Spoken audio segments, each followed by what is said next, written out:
सब कुछ ठीक था। और ठीक क्या, काफी ठीक था। बेदाक्षी वापस तो आ चुकी थी, लेकिन कहीं ना कहीं उसके मन में ये गिल्ट जरूर था कि उसने मान को गलत समझा। यहाँ तक कि उसने उसके साथ इतना बुरा बिहेव भी किया। लेकिन अपनी गलती वह कैसे सुधारे, ये वह नहीं समझ पा रही थी। वह बैठे बैठे कुछ सोच रही थी कि आज सुबह से ही वह कुछ ज्यादा ही खोई खोई सी नजर आ रही थी। मान, निर्णय और रुद्रा तो ऑफिस जा चुके थे। मान ने उसे भी चलने को कहा था, लेकिन उसने बाद में जाने को कहकर बात टाल दी और बाद में ऑफिस गई ही नहीं। अथर्व ने जब कॉल करके पूछा तो आने से मना कर दिया और यहाँ बैठकर ना जाने किन ख्यालों में खोई हुई थी। वह कुछ सोच रही थी कि तभी उसके दिमाग में एक आइडिया आया।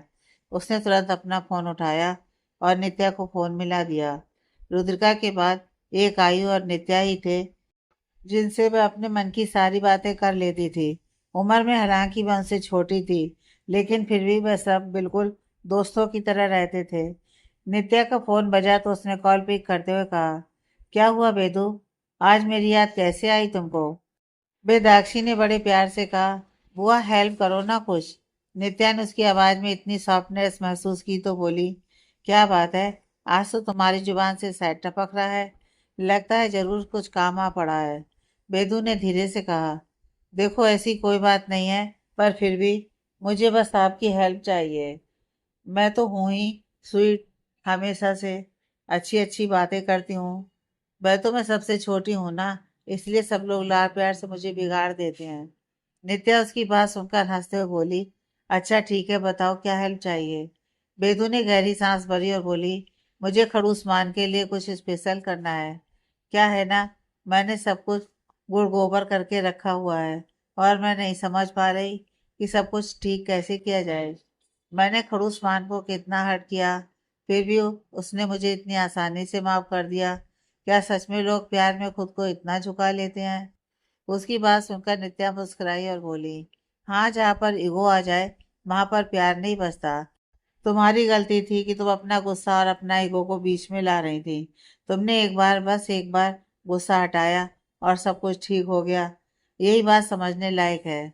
कभी भी कितनी भी लड़ाई क्यों ना हो, ये ईगो बीच में नहीं आना चाहिए। एक को अपनी ईगो छोड़कर और सब कुछ ठीक करने की कोशिश करनी चाहिए। वेदाक्षी ने उसकी बात सुनी और बोली, मैं आगे से ध्यान रखूंगी बुआ, फिर से ऐसी गलतियां नहीं करूंगी। निया ने मुस्कुराकर कहा, अच्छा बताओ क्या हुआ। बेदू ने फिर से कहा, मुझे उसके लिए सब कुछ स्पेशल करना है। मैं ऐसा क्या करूं जिससे उसे अच्छा फील हो? नित्या के दिमाग में खुरापाती ने जन्म लिया, लेकिन फिर बेदू और मान के पर्सनल लाइफ में ज्यादा दखल न करने की सोचकर उसने खुद को रोक लिया और बोली, तुम्हें ज्यादा कुछ करने की जरूरत नहीं है, बस उसके लिए कुछ अच्छा सा बना दो। आदमी बहुत सिंपल होते हैं, बस उन्हें समझने वाला कोई चाहिए। गौरव उसके पास खड़ा उसकी सारी बातें सुन रहा था। उसने उम्मीद नहीं की थी कि वह लड़की इतनी समझदारी भरी बातें भी कर सकती है।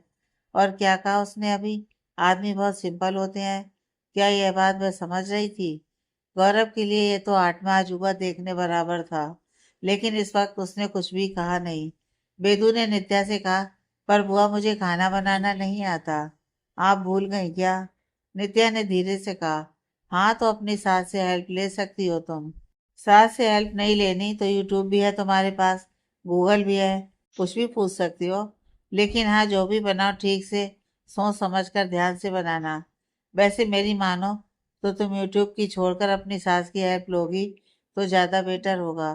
क्या पता, जैसे सो कॉल्ड टीवी सीरियल्स में दिखाया जाता है कि हीरोइन हीरो के लिए खाना बनाने जाती है और चीनी की जगह नमक डाल कर ले जाती है। अब मैं नहीं चाहती कि ये तुम्हारी लाइफ में हो, इसलिए अपनी सास की हेल्प लेना तुम्हारे लिए ज़्यादा अच्छा रहेगा। वेदू ने उसकी बात बड़ी ध्यान से सुनी और फिर बोली, ओके समझ गई, मैं चाची माँ से बोलती हूँ। यह कहकर उसने बिना उसकी कोई और बात सुने फोन काट दिया। नित्या ने हैरानी से अपने फोन को देखा, फिर मुस्कुराकर बोली, पागल लड़की। गौरव ने उसे देखा और ताना मारते हुए बोला, आदमी सिंपल होते हैं, ये बात आपको समझ में आती है? वैसे मुझे पता नहीं था कि इतनी समझदारी भरी बातें भी कर लेती हैं आप। नित्या ने उसे घूर कर देखा और बोली, गौरव तुम्हारी प्रॉब्लम क्या है? क्यों उखड़े उखड़े से रहते हो मुझसे? मैंने ऐसा भी क्या बिगाड़ दिया तुम्हारा? गौरव नित्या को देख रहा था। वह कहना तो चाहता था कि उसकी प्रॉब्लम वही तो है, लेकिन फिर उसने इस बात को टाल दिया और शांत रह गया। इधर नित्या का फोन बजा और उसने देखा कि आदित्य का कॉल था। उसने तुरंत कॉल पे किया और बोली, हाँ आदि बोलो। एक बार फिर आदित्य का जिक्र सुनकर गौरव चिढ़ चुका था। उसने मन ही मन कहा, आखिर ये इंसान है कौन? कुछ ज्यादा ही क्लोज आने की कोशिश नहीं कर रहा ये आदमी? और इन दिनों तो उसका कॉल आना भी ज्यादा बढ़ गया है। पहले तो ऐसा कभी नहीं होता था। मुझे इतना वक्त हो गया है नित्या के साथ काम करते हुए, लेकिन इन कुछ दिनों में ही इस आदित्य का जिक्र बार बार हो रहा है। कहीं कुछ गड़बड़ तो नहीं? गौरव के जहन में आदित्य खटक रहा था, लेकिन वह डायरेक्ट नित्या से यह बात नहीं कर सकता था। नित्या उसे गलत समझती और शायद उसकी बात का भरोसा भी नहीं करती। वैसे भी गौरव के अकॉर्डिंग उन दोनों के बीच ऐसा कोई रिलेशन नहीं था, सिवाय प्रोफेशनल टर्म के। नित्या ने मुस्कुराते हुए फोन रखा और गौरव को देखकर बोली, आज की मीटिंग कैंसिल कर दो, मुझे एक्चुअली किसी से मिलने जाना है। गौरव ने घूर कर उसे देखा और कहा, क्या यह उस आदित्य के बारे में है? नित्या के माथे पर बल पड़ गए और उसने गौरव को घूरते हुए कहा, तुमसे मतलब? तुम मेरी पर्सनल लाइफ में मत घुसो। गौरव ने कुछ चिढ़कर कहा, मेरी पर्सनल लाइफ में तुम घुस आई हो? अच्छा खासा मैं मान सर के साथ काम कर रहा था। मुझे नहीं पता तुमने क्या सोचकर मुझे उनसे उधार में मांगा। वैसे देखा जाए तो अब तो सर के पापा भी उनको एक्सेप्ट कर चुके हैं, तो मुझे नहीं लगता कि मुझे भी यहाँ रहना चाहिए ना। तुम बस मुझे बता दो कि मैं अपनी कंपनी वापस कब से ज्वाइन कर सकता हूँ, ताकि मैं सुकून से एक जगह रहकर काम कर पाऊँ। वरना मैं ना तो यहाँ रहकर काम कर पा रहा हूँ और ना वहाँ का काम संभाल पा रहा हूँ। हालांकि नित्या बिल्कुल नहीं चाहती थी कि गौरव यहाँ से कहीं और जाए। सच बात तो यह थी कि वह उसे पसंद करने लगी थी और पहली नज़र से ही उसे गौरव काफ़ी पसंद आ गया था। लेकिन गौरव का ये कहना कि वह अपना काम ठीक से नहीं संभाल पा रहा, इस यह बात नित्या को अच्छी नहीं लगी। उसे तो लगा था कि सब कुछ ठीक रहेगा, लेकिन आज गौरव की प्रॉब्लम सुनकर उसे लगा कि शायद उसने गलत किया। उसने गौरव को देखते हुए कहा, अच्छा ठीक है, तुम चाहो तो आज से ही वापस वहाँ पर ज्वाइन कर सकते हो। मैं तुम्हें अब कभी भी परेशान नहीं करूँगी, काम को लेकर तो बिल्कुल भी नहीं। बाकी मैं अब चलती हूँ। यह कहकर वह ऑफिस से बाहर निकल गई। लेकिन गौरव के दिमाग में तो आदित्य घूम रहा था। उसे पता करना था कि यह आदमी था कौन और चाहता क्या था। इसलिए वह भी छुपते छुपाते नित्या के पीछे हो लिया। नित्या को नहीं पता था कि गौरव उसका पीछा कर रहा है, लेकिन गौरव आज पता करना चाहता था आदित्य के बारे में सब कुछ। एक बार बस वह उसे देख लेता, तो उसे उसका पूरा नाम पता लग जाता, तो वह उसकी पूरी जन्म कुंडली खुद ब खुद निकलवा लेता। मैं नहीं चाहता था कि नित्या इस आदमी के चक्कर में किसी मुसीबत में पड़ जाए। और इस वक्त तो गौरव की गट फीलिंग्स बिल्कुल भी अच्छी नहीं थी। नित्या अपनी कार में थी, उसे बिल्कुल अंदाजा नहीं था कि गौरव उसका पीछा कर रहा है। जल्दी उसने कार को एक कैफे के बाहर रोका और कार से उतरकर अपना हैंडबैग थामते हुए कैफे के अंदर की तरफ बढ़ गई। गौरव ने उसकी कार के पीछे अपनी कार रोकी और उस तरफ देखने लगा जहां नित्या जा रही थी। उसने मन ही मन कहा, चल क्या रहा है आखिर? गौरव ने अपनी घड़ी में टाइम देखा तो 7:30 बज रहे थे। उसने मन ही मन खुद से कहा, अभी थोड़ी देर में अंधेरा हो जाएगा और ये यहाँ घर से इतनी दूर से एरिया में आई है। इस लड़की को अंदाजा भी है कि ये कहाँ है। उसने गहरी सांस भरी और कार से उतरकर नित्या के पीछे पीछे कैफे में चला गया। वह कैफे में एंटर हुआ और उसने इधर उधर नजर दौड़ाकर देखा। उसे नित्या एक लड़के के साथ प्राइवेट रूम की तरफ जाते दिखी। गौरव का माथा ठनका और उसके माथे पर बल पड़ गए। मैं उनके पीछे गया। तब तक वह लोग उस कमरे में इंटर हो चुके थे। हालांकि कमरे का दरवाजा बंद होने से पहले गौरव ने कुछ और आवाज सुनी थी। इसका ये मतलब था कि वह लोग वहां पर अकेले तो बिल्कुल नहीं थे, लेकिन वहां पर और कौन था, गौरव को अब ये जानना था। इधर नित्या उन सबके साथ बैठी थी। उसके पास आदित्य बैठा था। लंबी चौड़ी कद काठी का आदित्य देखने में भी काफी हैंडसम था। वहां पर लड़कियों में अकेले सिर्फ नित्या नहीं थी, बल्कि उसकी कुछ और दोस्त भी थे। नित्या अपने दोस्तों के साथ हैंग आउट करने के लिए यहाँ आई थी। आदित्य ने नित्या को देखा और बोला, हम सब तो फिर भी कई बार मिल लेते हैं, एक तुम ही हो जो भाव खाती हो। उसकी बात सुनकर महक ने कहा, बिल्कुल ठीक आदि, इस मैडम का तो काम ही खत्म नहीं होता। ये कभी अपने दोस्तों को वक्त देती ही नहीं है। नित्या ने उन सबको देखते हुए कहा, यार मैं भी क्या करूं? तुम सब तो जानते हो ना, मम और डैडी यहाँ नहीं है और उनकी एब्सेंस में उनकी कंपनी मेरे अंडर होती है। और वैसे भी देखा जाए तो वह कंपनी मेरी ही है। अतर भाई तो अपने काम में बिजी रहते हैं, इसलिए मुझे उस कंपनी को अच्छे से रन करना है और मैं नहीं चाहती कि मेरी मम्मा का सपना टूट जाए। तभी रोहन ने कहा, बात तो सही है, काम भी जरूरी है। आदि ने उन सबको देखा और बोला, क्या यार, क्या काम की बातें लेकर बैठ गए? कुछ मंगवाओ यार, पार्टी करते हैं। आज तो काफी दिनों बाद हम सब एक साथ बैठे हैं। रोहन ने तुरंत हामी भरी और वेटर को बुलवाया। वेटर जब अंदर आया तो उन सब ने अपना अपना ऑर्डर दिया। Champagne, wine, snacks, pizza, burger, यहाँ तक कि पता नहीं क्या कुछ। वो वेटर ऑर्डर लेकर चला गया और जब वह बाहर आया तो गौरव ने उसे पकड़ लिया और बोला, अंदर कौन कौन थे?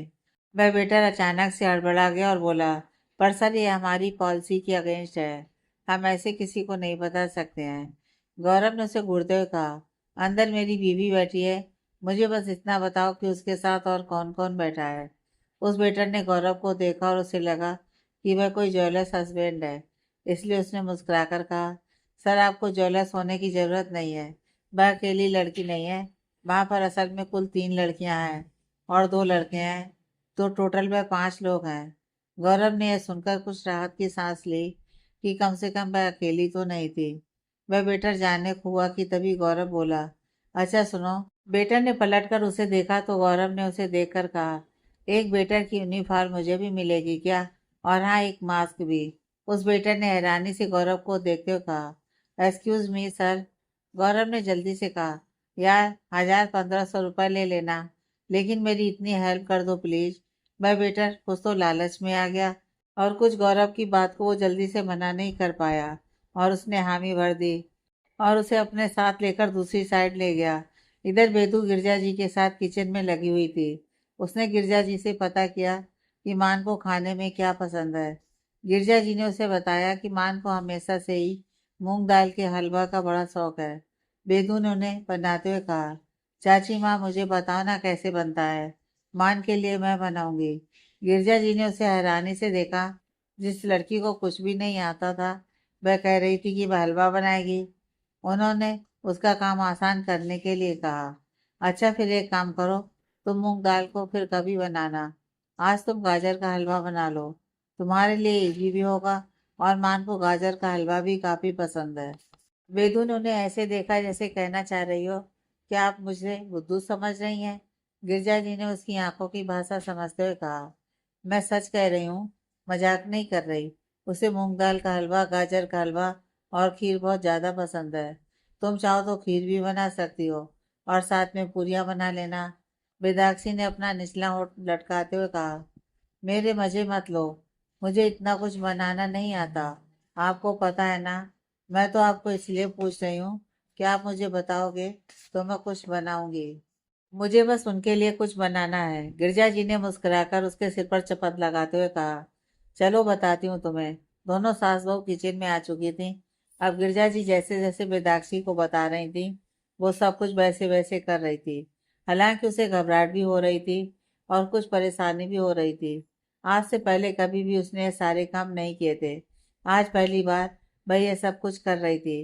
हालांकि गिरजा जी उसकी हेल्प कर रही थी, लेकिन फिर भी बेदाक्षी के लिए यह सब कुछ थोड़ा डिफिकल्ट था। गिरजा जी इस बात का खास ख्याल रख रही थी कि काम करते वक्त कहीं वह खुद के साथ कुछ उल्टा सीधा ना कर ले। वेदाक्षी वैसे भी लापरवाह थी और उसकी हरकतें भी बच्चों जैसी होती थी, लेकिन गिरजा जी ये भी देख पा रही थी कि मान के लिए वह कितने प्यार से खाना बना रही थी। वेदाक्षी ने हलवे को स्मेल करते हुए कहा, इसकी सुगंध से तो लगता है खाने के लायक तो बन ही जाएगा। वैसे अगर खाने लायक नहीं बना तो क्या खड़ूसमान नाराज हो जाएगा? गिरजा जी ने मुस्कुराकर कहा, ऐसा कुछ नहीं है, बनाने वाले के एफर्ट्स और उसका प्यार देखा जाता है। खाने में कमी बढ़ती तो होती रहती है। उनकी बात सुनकर बेदू मुस्कुरा दी। थोड़ी देर बाद हलवा बनकर तैयार था और अब बेदाक्षी को बस अपने प्यारे पति परमेश्वर का इंतजार था, जिसके लिए उसने ये सारी तैयारियां की थी। अब तो उसके लिए एक एक पल काटना मुश्किल हो रहा था। गिरजा जी उसका उतावलापन देखकर हंसे जा रही थी। उन्होंने उसे देखते हुए कहा, तेरे इस तरह चक्कर लगाने से क्या मान जल्दी आ जाएगा? बेदाक्षी उन्होंने देखा और बोली, पर चाची माँ, हमेशा से तो वह जल्दी आ जाता है ना। उसने अभी ये कहा ही था कि बाहर से कार के हॉर्न की आवाज़ सुनाई दी और इसी के साथ बेदाक्षी दरवाजे की तरफ दौड़ पड़ी। वह दरवाजे के पास आई और उसे सामने से मान और निर्णय दोनों आते दिखाई दिए। मान ने उसे देखा तो मुस्कुराकर बोला, क्या हुआ? यहाँ क्या कर रही हो तुम? तभी पीछे से गिरजा जी ने आते हुए कहा, तुम्हारा इंतजार कर रही है। पता है इसने हॉल में कितने ही चक्कर लगा दिए होंगे अब तक। माँ ने हैरानी से बेदू को देखा और बोला, क्या हुआ है? गिरजा जी ने एक बार फिर जवाब देते हुए कहा, तुम जाकर फ्रेश होकर आओ, जिसके लिए तुम्हारा इंतजार कर रही है। यह बात तुम्हें खुद से पता लग जाएगी। मान बेदू को देख रहा था, लेकिन वह तो एकटक बस मान को देखे जा रही थी। उसने कुछ भी नहीं कहा। मान को अजीब लगा, लेकिन फिर उसने धीरे से कहा, मैं फ्रेश होकर आता हूँ। यह कहकर वो कमरे में चला गया और निर्णय ने उसके कंधे से अपने कंधे को टकराते हुए बोला, कहाँ खो गई साली साहिबा? बेदू ने उसे देखा और बोली, कहीं नहीं। आप बताओ, मेरी दी को कहाँ छोड़ कर आए हो? निर्णय ने उसे देखते हुए गहरी सांस भरी और बोला, तुम्हारी दी अपने क्लाइंट्स के साथ बिजी हैं। उसे आने में देरी होगी, इसलिए उसकी टेंशन मत लो। बेदू ने मुंह बनाकर कहा, कैसे पति हो आप? आपको अपनी पत्नी की फिक्र ही नहीं है। इतनी रात गए कोई अपनी पत्नी को अकेला छोड़ता है भला? निर्णय उसे घूरने लगा। क्या मतलब कि अभी सिर्फ 8 बजे हैं और वह लड़की उसे इस तरह ज्ञान दे रही थी, और फिर वह भी रुद्रिका के बारे में, जबकि निर्णय से बेहतर रुद्रा को कोई नहीं जानता था। उसने बेदाक्षी को घूरते हुए कहा, एक कान के नीचे लगाऊंगा ना, सारी की सारी एडवाइस एक साथ बाहर निकल आएगी तेरी, समझी? बेदू ने जल्दी से अपने कान पकड़ते हुए कहा, सॉरी सॉरी, आगे से नहीं बोलूंगी। यह कहते हुए वह जल्दी से वहां से भाग गई। निर्णय उसकी हरकत पर हंस दिया। उसके लिए वह दूसरी अंशिका थी। जिस तरह अंशिका उसे परेशान करती थी, वैसे ही बेदाक्षी भी थी। वह भी फ्रेश होने अपने रूम में चला गया। थोड़ी देर बाद मान और निर्णय दोनों नीचे आ चुके थे। चलो खाना खाते हैं, भूख लगी है, बेदू ने झट से कहा। मान ने उसे देखकर कहा, तुम्हें हुआ क्या है आखिर? गिरजा जी ने मुस्कुराकर कहा, चलो तो। ये कहते हुए उन्होंने सबको डिनर पर बुलाया। सिर्फ रुद्रिका वहां नहीं थी। वैसे भी वह देर से आने वाली थी और डिनर करके आती, इसलिए वह सब लोग डिनर के लिए बैठ चुके थे। बेदू ने जल्दी से मान के लिए हलवा सर्व किया। मान हैरान था। आज तक वह लड़की बैठकर खुद की सेवा करवाती थी। हमेशा उसके लिए कोई ना कोई खाना सर्व कर देता था।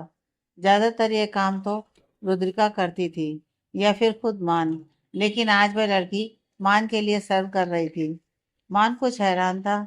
उसने अपनी चाची माँ की तरफ देखा और आईब्रोज उचकाकर पूछा, आखिर हो क्या रहा है? गिरजा जी बस मुस्कुराकर देखती रह गईं। बेदू ने जल्दी से मान की प्लेट में हलवे की कटोरी रखी। मान ने उसे देखा और फिर हलवे को। बेदू उससे बड़ी उम्मीद भरी नजरों से देख रही थी, जैसे वह अभी एक बाइट लेगा और उसे बताएगा कि हलवा कैसा बना था। तभी निर्णय ने कहा, यार मुझे भी सर्व कर दे, मैं भी तेरा जीजा लगता हूँ। और देख, मैं तेरा इकलौता जीजा हूँ और मैं तेरा इतना ख्याल भी रखता हूँ। तुझे मान की डांट से भी बचाता हूँ, तुझे आइसक्रीम भी खिलाता हूँ, चॉकलेट भी ला कर देता हूँ।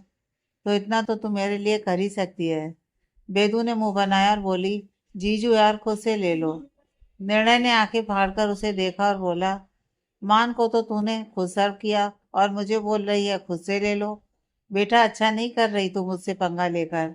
बेदू ने मुंह बनाते हुए उसके लिए हलवा निकाल दिया और उसे भी कटोरी पकड़ा दी और फिर से मान को देखने लगी। मान अभी भी उस हलवे को देख रहा था। बेदू ने घबराते हुए कहा, क्या हुआ, खाओ तो। मान ने उसे देखते हुए हल्के से मुस्कुराकर कहा, इतनी उतावली हो रही हो, तुमने बनाया है ना? बेदू ने हड़बड़ाते हुए लड़खड़ाती सी आवाज में कहा, वह मैं नहीं तो। मान उसकी शक्ल देखकर ही पहचान गया था। उसने मुस्कुराते हुए चम्मच उठाई और एक बाइट लिया। बेदाक्षी बड़ी बेसब्री से उसे देख रही थी। वह जानना चाहती थी कि वह क्या रिस्पॉन्स देगा। मान ने उसे देखा और बोला, अच्छा बना है, फर्स्ट टाइम में काफी अच्छा बना लिया। शुक्र है कि चीनी की जगह चीनी डाली है, नमक नहीं डाला। बेदाक्षी ने जैसे सुना तो खुश हो गई और जल्दी से उसके पास बैठते हुए अपने लिए भी हलवा निकालने लगी। मान उसकी हड़बड़ी देखकर हंस पड़ा। गिरजा जी ने मान को देखा और बोली, पता भी है कितनी मेहनत से बनाया है इसने, सिर्फ तुम्हारे लिए। सोच कर देखो, जिस लड़की ने कभी किचन में मैगी के अलावा कुछ बनाया ही नहीं, बस सीधा गाजर का हलवा बना रही है, वह भी अपने पति के लिए। आलोक जी ने भी उसकी तारीफ करते हुए कहा, भाई बेटा जी मान गए, काफी अच्छा हलवा बनाया आपने। बेदू ने जल्दी से कहा, थैंक यू चाचू, पर मेहनत तो चाची माँ की थी ना, उन्होंने मुझे बताया। वह सब बातचीत करते हुए खाना खा रहे थे। सच में सब कुछ ठीक होने के बाद सब लोग काफी खुश थे। मान बेदू को देख रहा था। उसने सामने से चलकर उसके लिए एक छोटा सा एफर्ट किया था और मान को यह बहुत अच्छा लगा था। खा पीकर वह सब अपने अपने कमरे में चले गए। बेदू जब कमरे में आई तभी बाथरूम का दरवाजा खुला और मान बाहर निकला। वह सावर लेकर आया था। उसने अपनी कमर पर सिर्फ टॉवल लपेट रखा था और दूसरे टॉवल से अपने बाल पोंछ रहा था। बेदू तो उसे शर्टलेस देखकर देखती रह गई। वह अपनी पलकें तक झपकाना भूल गई थी। मान ने उसे देखा, वह एकटक उसे ही देख रही थी। मान ने उसकी तरफ अपने कदम बढ़ा दिए और टॉवल सोफे की तरफ फेंकते हुए उसके पास पहुंच गया। उसने अचानक से उसकी कमर में अपना हाथ डाला और उसे झटके से अपनी तरफ खींच लिया। बेदू उसके सीने से आ टकराई और इसी के साथ उसे होश आया कि वह क्या कर रही थी। उसने हड़बड़ाकर मान से दूर होने की कोशिश की, लेकिन मान ने उसे कस के अपनी बाहों में जकड़ कर रखा था। बेदू ने उसे देखते हुए कहा, क्या कर रहे हो, छोड़ो मुझे। मान ने उसके करीब होते हुए कहा, नहीं बिल्कुल नहीं, एक बार छोड़ने की हिमाकत कर ली, अब दोबारा हिम्मत नहीं है। अब तो तुम कहो भी तो भी नहीं छोड़ने वाला मैं तुम्हें। बेदू से आंखें फाड़ उसे देख रही थी। मान ने उसके चेहरे के कुछ करीब होते हुए उसकी नाक से अपनी नाक रब करते हुए धीरे से कहा, क्या देख रही थी तुम? वह भी इस कदर कि यह भी नहीं देख पाया कि मैं तुम्हारे कितने करीब आ चुका हूँ। मान की इतनी करीबी से बेदाक्षी की सांस अटक गई थी। उसे तो ऐसा लग रहा था कि किसी भी पल मान उसे किस कर लेगा। मान को जब एहसास हुआ कि वह सांस भी नहीं ले रही है, तो उसने धीरे से अपना हाथ बढ़ाकर उसके चेहरे पर रखा और धीमी सी आवाज में बोला, सांस लो बेदू। अचानक से बेदाक्षी होश में आई और उसने गहरी सांस भरी। माँ ने अपना चेहरा उससे दूर किया और हल्के से हंसकर बोला, क्या ख्याल चल रहे हैं तुम्हारे दिमाग में? बेदू ने कुछ भी नहीं कहा, बस अगले ही पल उससे लिपट गई। माँ ने एक पल के लिए हैरान रह गया, लेकिन उसके कस के उसे अपनी बाहों में जकड़ लिया। बेदाक्षी ने धीरे से कहा, आई एम सॉरी। माँ ने उसे खुद से अलग करते हुए उसके चेहरे को अपने दोनों हाथों में थामा और प्यार से बोला, कितनी बार कहूँ, मैं उस बात को याद नहीं रखना चाहता जो हमें बार बार तकलीफ दे। जो हुआ सो हुआ, अब वैसा कुछ नहीं होगा, इसलिए उस बात को अपने जहन से, अपने दिमाग से निकाल दो। बेदू से देख रही थी, तभी मान ने बात बदलते हुए और उसका मूड लाइट करते हुए कहा, वैसे कुछ भी कहो, हलवा काफी अच्छा बना था। मुझे नहीं पता था कि तुम हलवा भी बना सकती हो, वह भी मेरे लिए। यह तो मैंने बिल्कुल सोचा भी नहीं था। बेदू ने चेक कर कहा, तुम्हें पसंद आया ना? मैं बहुत डर रही थी, मुझे लगा पता नहीं कैसा बना होगा, अगर अच्छा नहीं बनता तो। मान ने उसे देखा और मुस्कुराकर बोला, तो भी मैं पूरा खा लेता, उसके बारे में तुम्हें टेंशन लेने की जरूरत नहीं है, समझी? यह कहते हुए उसने उसकी नाक पकड़ हल्के से खींच दी। बेदाक्षी ने नाक चढ़ाते हुए अपनी नाक सहलाई, फिर बोली, कोई चीज अच्छी नहीं बनती तो कैसे खा लेते? तुमने प्यार से बनाई ना, इसलिए। मान ने उसे जवाब देते हुए कहा। उसकी बात पर बेदू मुस्कुरा दी। मान ने कबर्ड की तरफ जाकर अपनी टी शर्ट निकाली और बोला, फ्रेश हो जाओ और सो जाओ, काफी लेट हो गया है। बेदू जल्दी से फ्रेश होने चली गई और फिर दोनों आराम से सो गए। अगली सुबह सब लोग नाश्ता करने साथ बैठे थे। तभी निर्णय ने कहा, मान एक्चुअली मुझे ना तुमसे कुछ बात करनी थी। मान उसकी तरफ देखने लगा तो निर्णय बोला, मनाली में एक नया प्रोजेक्ट स्टार्ट करने की सोच रहा हूँ मैं। तो मैं चाहता था कि एक बार तुम जाकर अच्छे से जगह और सारी चीजें देख आओ, ताकि हमें बाद में कोई दिक्कत ना हो। मान ने उसे अजीब तरह से देखा और बोला, उसके लिए हम गौरव को भेज देंगे, इसमें मेरा जाना क्या जरूरी है? निर्णय का मन तो कर रहा था कि अपना सिर किसी दीवार पर दे मारे। रुद्रिका ने जल्दी से बात संभालते हुए कहा, तुम्हारा जाना जरूरी है मान, इसलिए तुमसे कहा जा रहा है ना। और वैसे भी गौरव अभी बुआ के साथ बिजी है, इसलिए तुम ही चले जाओ। निर्णय बहुत क्विक डिसीजन लेता है, इसलिए मैं नहीं चाहती कि वह जल्दीबाजी में कोई गड़बड़ करे। बेदू को इन सबसे कोई मतलब नहीं था। वह नाश्ता कर रही थी, हालांकि उसकी बातें मैं सुन रही थी, लेकिन फिर भी उसे उनके बिजनेस के बारे में कुछ ज़्यादा आइडिया नहीं था, इसलिए वह चुप थी। आलोक जी ने कहा, सही तो है मान, वैसे भी तुम जो डिसीजन लेते हो सोच समझकर सारी बातें जांच परख कर लेते हो, इसलिए बेहतर होगा कि तुम ही चले जाओ। सब लोगों के बार बार कहने पर मान मान गया और बोला, अच्छा ठीक है, मैं हो आऊँगा, टेंशन मत लीजिए। तभी निर्णय तुरंत बोला, अब जब तुम जा ही रहे हो तो बेदू को भी अपने साथ ले जाओ। मान ने उसे अजीब तरह से देखा। वह तो काम के सिलसिले में जा रहा था ना, तो इसमें बीच में बेदू कहाँ से आ गई। वहीं बेदू ने जब अपना नाम सुना तो सिर उठाकर निर्णय की तरफ देखा और फिर बाकी सबको देखने लगी। वह इतनी देर से आराम से अपना खाना खा रही थी, लेकिन अपना जिक्र सुनकर वह उन सबको देखने लगी।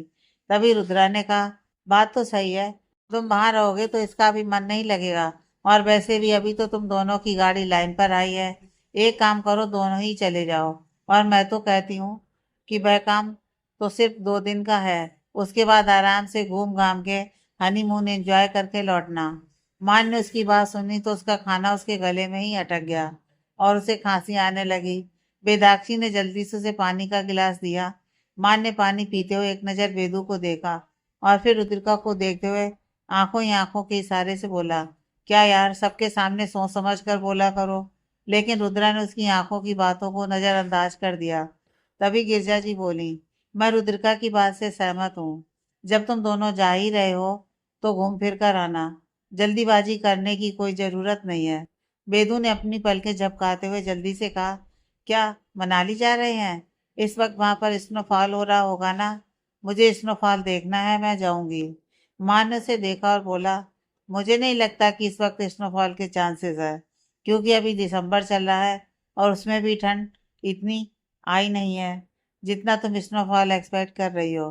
बेदू ने उसे पप्पी आइज के साथ देखते हुए कहा, प्लीज ले चलो ना, मैं कौन सी किसी बच्चे की तरह तुमसे चिपक कर जा रही हूँ, या फिर तुम मुझे गोद में उठाना होगा। मुझे सिर्फ स्नोफॉल देखना है, क्या पता मेरी किस्मत हुई मैं स्नोफॉल देख पाऊँ तो। आलोक जी ने मान को देखा और बोले, अब जब वह इतना कह रही है तो मान जाओ ना, और सही तो कह रही है वह, कौन सा तुम्हारा काम के बीच में दखलंदाजी करेगी। वैसे भी सिर्फ 2 दिन का काम है, बाद में आराम से घूम फिर के आना और उसे भी घुमाना। अब मान मना नहीं कर पाया और उसने हामी भर दी। उसकी यहाँ सुनते ही बेदू खुश हो गई। उन सब ने नाश्ता किया और फिर मान उठकर अपने कमरे में चला गया। उसके पीछे पीछे बेदू भी कमरे में पहुंच गई, यहाँ तक कि रुद्रिका और निर्णय भी मान के पीछे पीछे उसके कमरे तक आ चुके थे। मान ने उन तीनों को देखा और बोला, अब क्या क्या चाहिए तुम तीनों को। तभी उछलते कूदते हंसिका भी वहां आ गई। इन दिनों वह अपने कॉलेज के सेमेस्टर में बिजी थी, इसलिए उसकी शैतानियां कुछ कम हो रही थी। लेकिन आज जब हनीमून वाली बात चली तो वह ऐसा मौका बिल्कुल हाथ से नहीं जाने देना चाहती थी। मान ने उसे देखा और गहरी सांस भरकर बोला, अब तुझे क्या चाहिए? हंसिका ने जल्दी से कहा, शॉपिंग। उसकी बात सुनते ही वह चारों हंसिका को देखने लगे। तो हंसिका जल्दी से बोली, आप हनीमून पर जा रहे हो ना, तो भाभी को शॉपिंग नहीं करवा कर लाओगे? उनके पास कपड़े होने चाहिए ना घूमने के लिए, जो वह पहन कर जाएंगी। माँ ने उसे देखा और बोला, मनाली में ठंड है, उसे ऐसी कोई भी ड्रेस लेने की जरूरत ही नहीं है। वह जो पहनेगी उसे ओवरकोट पहनना पड़ेगा, इसलिए क्यों पैसे वेस्ट करना। बेदू ने हैरानी से मान को देखा। क्या यह वही आदमी था जो उसके बिना कहे उसे जबरदस्ती शॉपिंग करवाता था, और आज वह उसे यह कह रहा था। अब तो बेदाक्षी को शॉपिंग करनी ही थी। उसने उसे देखा और बोली, क्यों नहीं करूंगी, मैं तो शॉपिंग करूंगी। मेरे पास कपड़े नहीं है पहनने के लिए, कुछ तो ढंग का पहनूंगी ना। और तुम ओवरकोट की बात कर रहे हो, मेरे पास वह भी नहीं है, मुझे वह भी लेकर आना है। रुद्रिका हैरानी से अपनी बहन को देख रही थी। उसकी बहन शॉपिंग के लिए मान गई थी। इनफैक्ट वह सामने से चलाकर यह बात बोल रही थी कि उसे शॉपिंग करनी है। यह तो अजूबे से कम नहीं था, वरना वह भी जानती थी कि बेदाक्षी आलसियों की तरह घर पर पड़े रहना प्रेफर करती थी बजाय शॉपिंग के। लेकिन आज वह सामने से यह बात बोल रही थी, यह तो सच में अजूबा था। मान ने उसे देखा और बोला, पर तुम्हें तो कभी भी शॉपिंग करना पसंद नहीं ना। बेदाक्षी ने उसे घूरते हुए कहा, पर मुझे शॉपिंग करनी है। जब मैं कह रही हूँ तो तुम्हें दिक्कत क्या है? देखो खड़ूसमान, ऐसे नहीं चलेगा, मुझे शॉपिंग करनी है। तभी निर्णय बोला, यही तो मैं कह रहा था, काफी दिन हो गए, चल ना यार, मुझे भी अपने लिए सामान खरीदना है। मान ने उसे घूरते हुए एक लुक दिया, मानो कहना चाह रहा हो, तुझे और सामान खरीदना है, मुझे बेवकूफ़ समझा है क्या? लेकिन सच तो यह था कि अब मान मना नहीं कर सकता था। वह सब लोग शॉपिंग पर जाना चाहते थे और मान की अब यहाँ एक भी नहीं चलने वाली थी। इसलिए उसने आखिर में हाँ कर दी। अंशिका और बेदू तो जल्दी से कमरे से बाहर निकल गईं और निर्णय भी बाहर जाते हुए बोला, जल्दी से आजा। लेकिन रुद्रा वहीं खड़ी थी। मान ने उसे देखा और बोला, क्या हुआ, तुम नहीं जा रही? रुद्रिका ने मुस्कुराकर कहा, जानबूझकर किया ना ये? मान ने नजर चुराई और बोला, मैंने क्या जानबूझकर किया? रुद्रिका ने हल्के से हंसते हुए कहा, समझने लगे हो उसे, मनाने का अच्छा तरीका था वैसे। उसकी बात सुनकर मान हंस दिया। रुद्रा ने उसे देखा और बोली, चलो चलते हैं। वह दोनों भी बाहर निकल आए। सब लोग शॉपिंग पर जाने के लिए तैयार थे। बेदाक्षी ने जल्दी से जाकर पैसेंजर सीट पर अपना कब्जा जमा लिया और बोली, मैं पीछे नहीं बैठूंगी। निर्णय ने मान को देखा और कंधे उचकाते हुए बोला, तू ड्राइव कर, मैं तो पीछे बैठूंगा। यह कहते हुए वह आराम से बैक सीट पर बैठ गया। उसके पास रुद्रिका और अंशिका भी बैठ गईं और मान ने ड्राइविंग सीट संभाल ली और वह सब शॉपिंग के लिए निकल गए। इधर नित्या की नींद खुली और उसने खुद को किसी अनजान जगह पर पाया। वह एकदम घबराकर चौंक कर उठ गई। उसने इधर उधर देखा। यह घर उसका तो नहीं था और उसके लिए पूरी तरह से अनजान था। यह देखकर वह काफी घबरा गई थी। उसे समझ में नहीं आ रहा था कि वह अचानक से कहाँ आ गई थी। वह तो रात में अपने दोस्तों के साथ थी ना, फिर अचानक से यहाँ कैसे आई? नित्या के दिमाग में अचानक से कुछ आया और उसने अपने कपड़े देखे और गहरी सांस भरी। उसने रात वाले कपड़े पहने थे। इसका मतलब था कि कुछ गलत तो नहीं हुआ था, लेकिन फिर भी हुआ क्या था? और वह इस घर में कैसे आई? और यह घर किसका था? ये सवाल उसके दिमाग से जा नहीं रहे थे। वह उठी और बाहर आई। उसे किचन में से कुछ आवाज़ आती सुनाई दी। वह उस तरफ बढ़ गई। तभी उसके कानों में एक जानी पहचानी सी आवाज़ पड़ी। उस शख्स ने कहा, ठीक है गौरी, तुम बस एक बार सर को शेड्यूल फिक्स कर दो। आज की जो भी मीटिंग है वह बात के लिए शिफ्ट कर दो। सर आज ऑफिस नहीं आ रहे। एक्चुअली मैं शाम तक उनको अर्जेंटली मनाली निकलना है। तो जो छोटी मोटी मीटिंग्स हैं जो मेरे अंडर हो सकती हैं उन्हें दोपहर के लिए शेड्यूल कर दो। मैं आ जाऊंगा। और बाकी अगर कोई क्लाइंट ना माने तो निर्णय सर से बात करके सारी मीटिंग्स उनके अंडर दे दो। दोपहर तक वह भी आ जाएंगे। उधर से गौरी ने ओके कहा और फोन रख दिया। नित्या उस शख्स की आवाज़ सुनकर हैरान थी। उसने हैरानी से कहा, क्या मैं गौरव के घर पर हूँ? मैं यहाँ कैसे आई? मैं तो अपने दोस्तों के साथ थी ना। आखिर हुआ क्या था? ये कहते हुए वह अपने दिमाग पर जोर डालने की कोशिश कर रही थी, लेकिन मजाल है कि उसे कुछ भी याद आ जाए। वह जल्दी से गौरव की तरफ बढ़ गई। गौरव को जब उसके कदमों की आहट सुनाई दी तो बिना पलटे ही बोला, उठ गई तुम? वेट करो।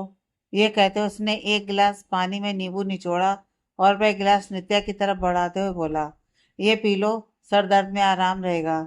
नित्या उसे हैरानी से देख रही थी। गौरव उससे नजरें नहीं मिला रहा था। उसे अजीब लग रहा था। वह आदमी उसकी हरकतों पर उसे घूर कर देखता था और आज तो यहाँ पता नहीं क्या ही हो गया था कि गौरव उसे नजरें तक नहीं मिला रहा था। उसने उसके हाथ से वह गिलास लिया और धीरे से बोली, मैं यहाँ कैसे आई? रात को क्या हुआ था? मैं तो अपने दोस्तों के साथ थी ना। उसकी बात सुनकर गौरव को रात की बातें याद आने लगीं, जबकि नित्या उसके जवाब का इंतजार कर रही थी। जबकि गौरव रात की बातें सोचने लगा था। फ्लैशबैक। गौरव ने उस वेटर से मास्क और कपड़े ले लिए थे और अब वह खुद सारा ऑर्डर लेकर उस रूम में पहुंचा जहां नित्या अपने दोस्तों के साथ थी। उसने सब टेबल पर रखा और आदित्य ने अपने दोस्तों को देखकर कहा, लो भाई, हमारा खाना तो आ गया। उसने बेटर को देखा जो कि गौरव ही था और बोला, सैम्पन और बायन का भी कहा था, वह कहाँ रह गई? गौरव ने जल्दी से आवाज बदलते हुए कहा, जस्ट ए सेकेंड सर। और ये कहते हुए वापस बाहर निकल गया। उसने किसी को खुद पर बिल्कुल भी डाउट नहीं होने दिया था। वह बिल्कुल ऐसे एक्टिंग कर रहा था जैसे वह खुद ही बेटर हो। थोड़ी देर बाद वह सैम्पेन और बायन की बोतल लेकर आया और बायन और सैम्पेन को गिलास में परोस दिया। नित्या ने उसे देखा और बोली, एक्सक्यूज मी, मुझे बस एक कोल्ड ड्रिंक ला दो। मैं ड्रिंक नहीं करती।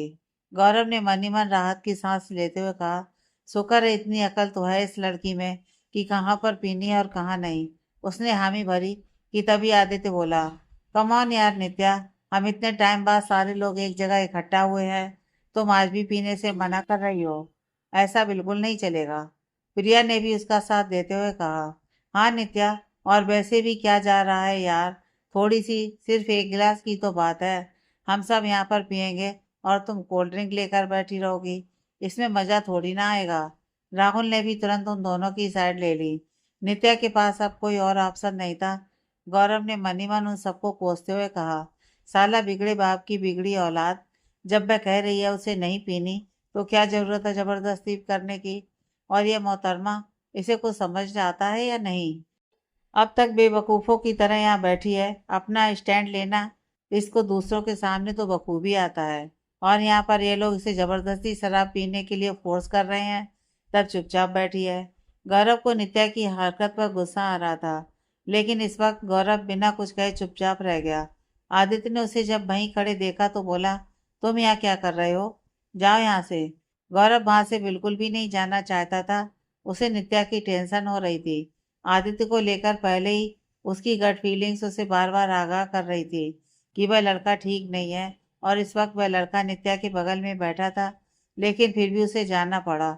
वह रूम के बाहर तो आ गया, लेकिन अब उसके दिमाग में बस यही चल रहा था कि वह अंदर कैसे जाए। उसे नित्या की टेंशन हो रही थी। इधर राहुल ने जाकर म्यूजिक सिस्टम ऑन किया और वह सब आराम से स्नैक्स के साथ अपनी वाइन और शैंपेन एंजॉय करने लगे। नित्या वाइन को अवॉइड कर रही थी, हालांकि आदित्य ने उसे पकड़कर जबरदस्ती एक गिलास पूरा पिला दिया। नित्या ने उसे देखते हुए कहा, क्या कर दिया तुमने? मुझे नहीं पीनी थी, मुझे नहीं पसंद है। अब तो जो दौर शुरू हुआ, आदित्य जबरदस्ती उसे पकड़कर पिलाने लगा था। नित्या उसे बार बार दूर हटाने की कोशिश कर रही थी, लेकिन आदित्य जिद पर अड़ा हुआ था। वह मान नहीं रहा था। इधर गौरव बाहर चैन से नहीं बैठ पा रहा था। अचानक ही वह खड़ा हुआ और फिर से उसने जाकर दरवाजा खोला और अंदर आ गया।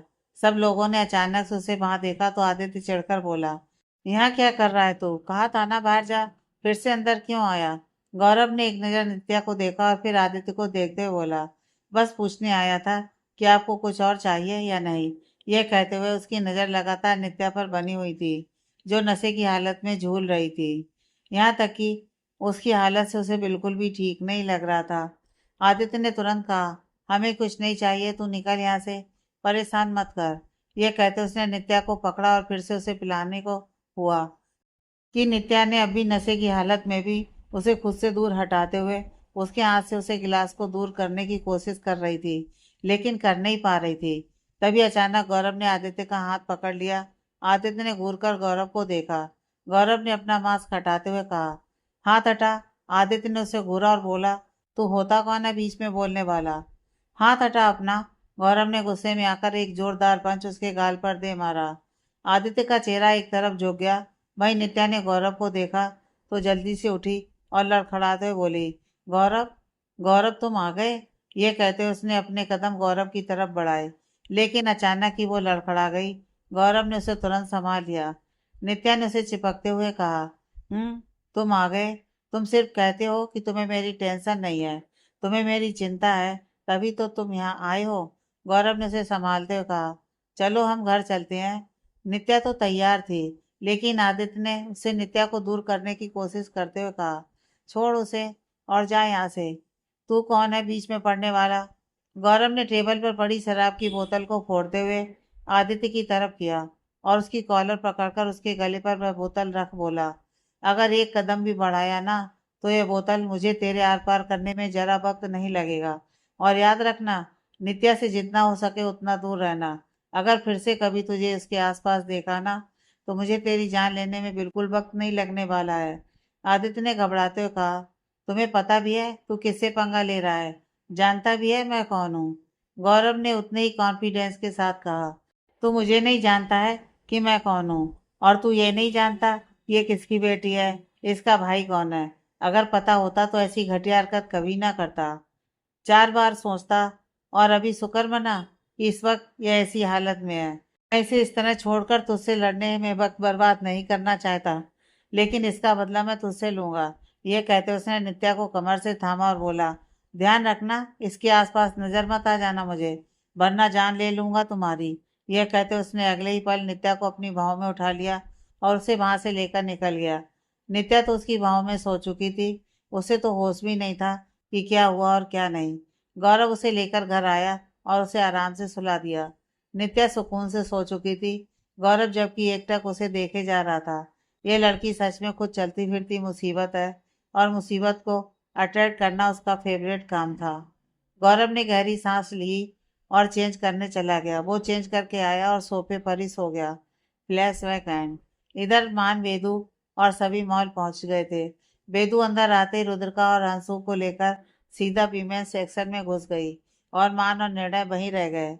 मान ने निर्णय की तरफ देखा तो निर्णय झेप गया। उसने अपने सर के पीछे के बाल सहलाए।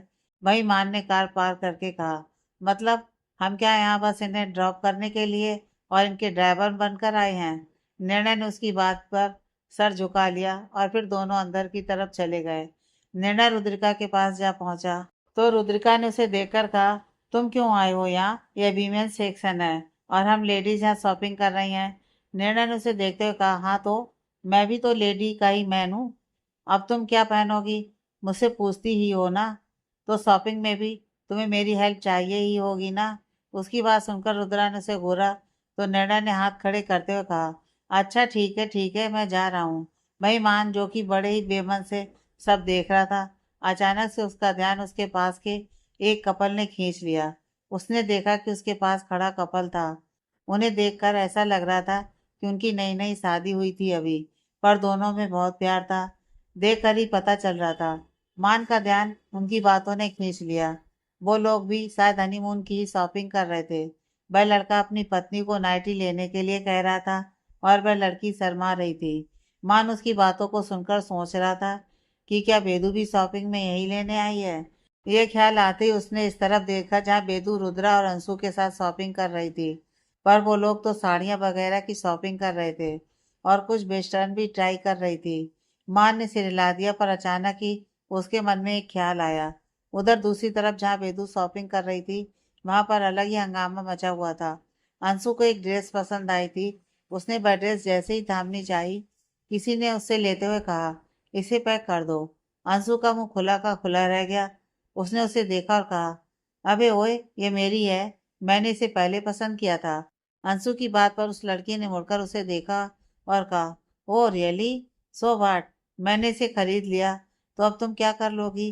अंशु को उस घमंडी लड़की को देख देख कर गुस्सा आ रहा था। उसने कहा, कर तो मैं बहुत कुछ लूंगी, पर मुझे अभी ये ड्रेस चाहिए, और इसकी क्या कीमत लोगी तुम? उस लड़की ने अंशु की बात पर उसे घूरकर ऊपर से नीचे तक देखा और फिर उसका हंसकर मजाक उड़ाती हुई बोली, ओ रियली, कभी अपनी शक्ल शीशे में देखी है तुमने? तुम्हारी इतनी औकात नहीं है कि तुम मुझे कोई भी कीमत दे सको, और ये ड्रेस वैसे भी मेरे बॉयफ्रेंड को पसंद आ गई है मेरे लिए, तो इसकी कीमत देने के बारे में तो तुम भूल ही जाओ। उसकी बात सुनकर अंशु को और ज्यादा गुस्सा आ गया। उसका मन कर रहा था कि वह अपने सामने खड़ी इस लड़की के सारे बाल नोच ले।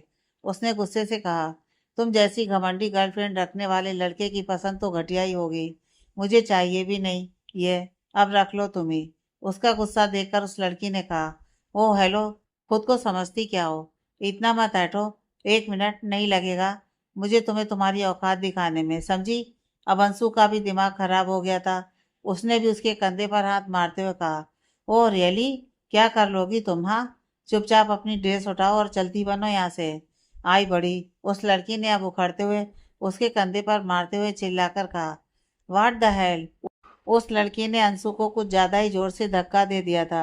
वह पीछे की तरफ लड़खड़ा गई तो किसी ने उसे थाम लिया। उसने मुड़कर देखा और तभी सामने वाली लड़की ने कहा, Beth, drop her, she insulted me. Nia, stop it, behave yourself. यह क्या तरीका है किसी के साथ पब्लिक प्लेस पर बिहेव करने का?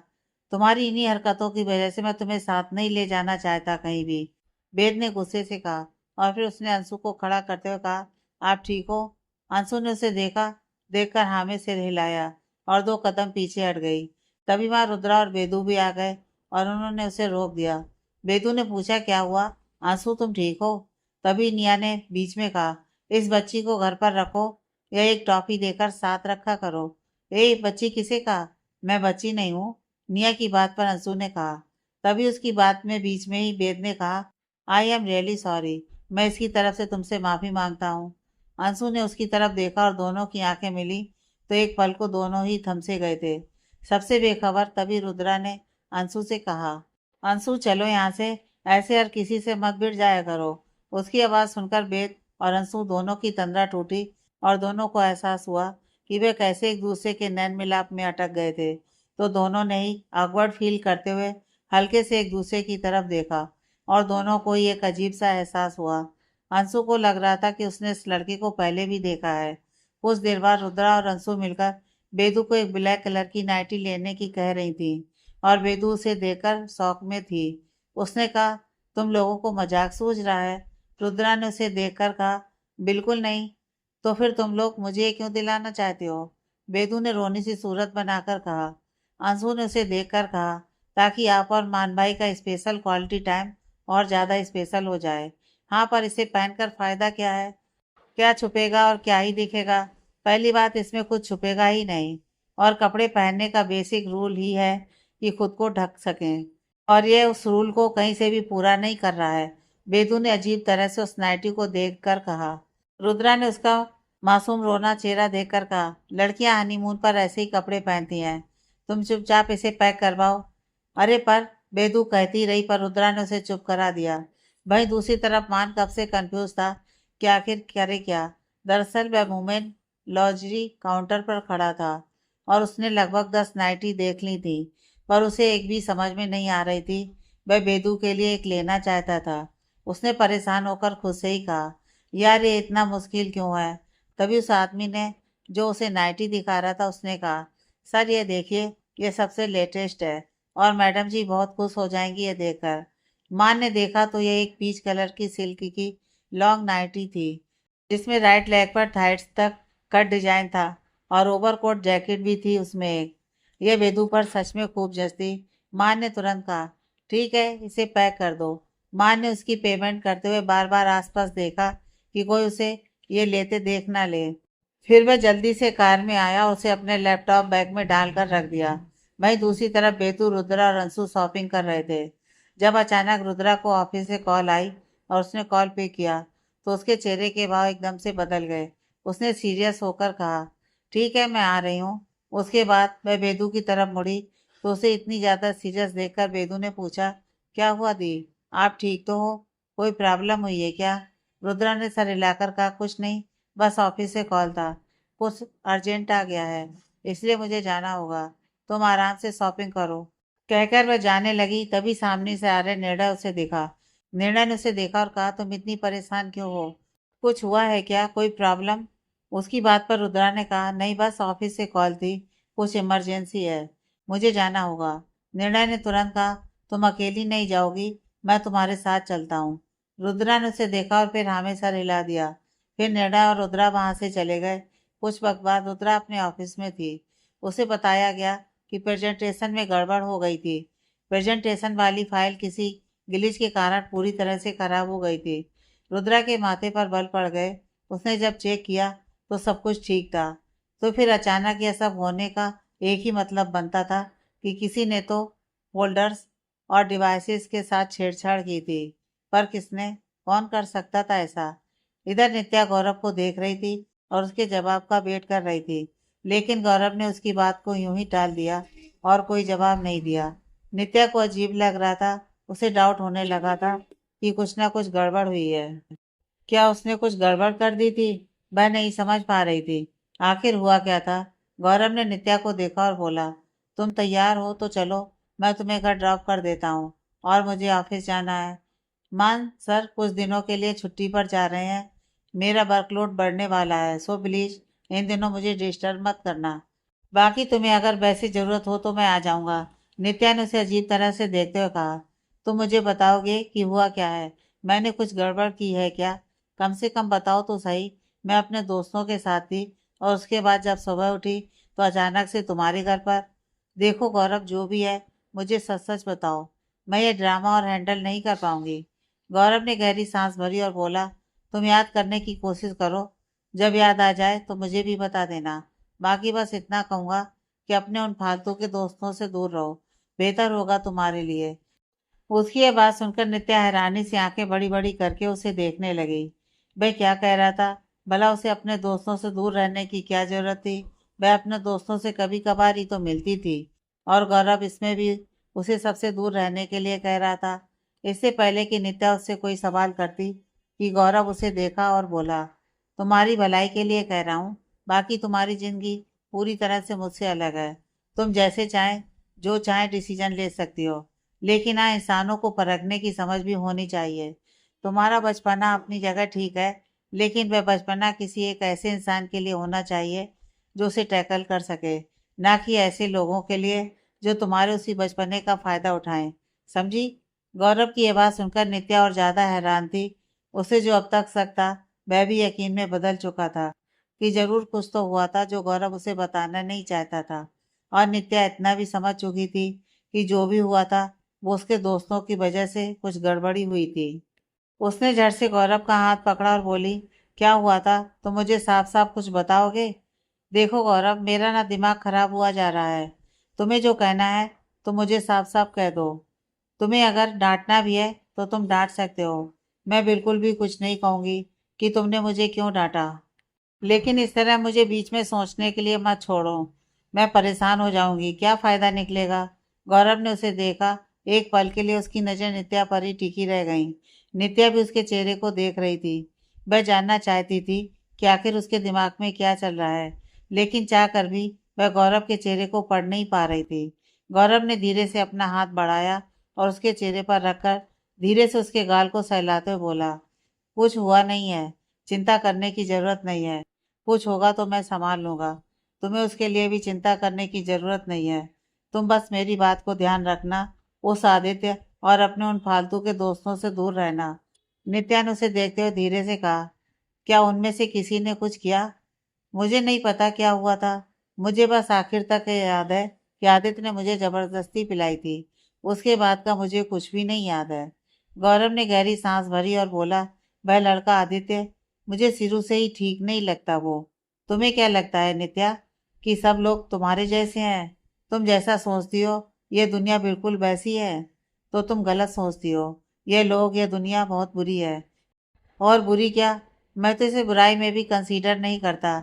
ये लोग जो तुम्हारी जरा सी चूक का इस कदर फायदा उठाते हैं कि तुम फिर कहीं के नहीं रहते। और वह आदित्य जिसे तुम अपना दोस्त कहती हो, वह तुम्हें जबरदस्ती शराब पिला रहा था।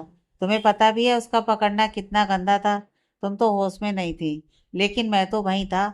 मुझे हद से ज्यादा गुस्सा आ रहा था। अगर उस वक्त तुम्हें संभालना ना होता तो मैं उसकी जान ले लेता। यह कहते हुए गौरव की आंखों में गुस्सा साफ नजर आ रहा था। उसकी बात सुनकर नित्या हैरान थी। वही ना जाने क्यों एकाएक उसकी आंखों में नमी उतर आई। उसे नहीं पता था कि कल रात इतना कुछ हुआ था। उसने धीरे से लड़खड़ाती सी आवाज में कहा, मुझे कुछ नहीं पता। मैंने कुछ नहीं किया।